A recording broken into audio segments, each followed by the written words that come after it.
जय हिंद साथियों, जैसा कि वेक्टर अलजेब्रा का यह क्वेश्चन दिया गया है, आपसे कोण वेक्टर ए और बी के बीच का कोण पूछा जा रहा है।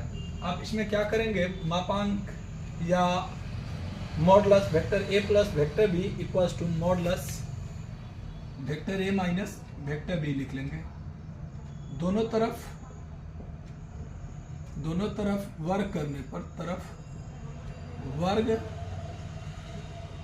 करने पर जैसे ही हम दोनों तरफ वर्क करेंगे तब मापांक a प्लस मापांक b वेक्टर b का होल स्क्वायर इक्वल्स टू मापांक a vector a minus vector b का होल स्क्वायर।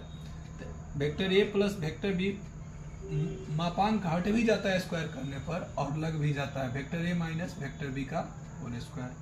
अब गुना करेंगे तो a स्क्वायर वेक्टर a का स्क्वायर प्लस वेक्टर b का square minus plus 2 vector A into vector B equals to vector मापांक vector A का स्क्वायर प्लस वेक्टर बी का square minus 2 vector A into vector B.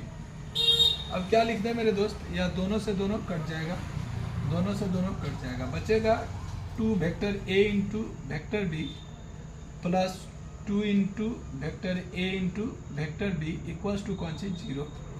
तो 2 2 4 vector A into vector B equals to 0।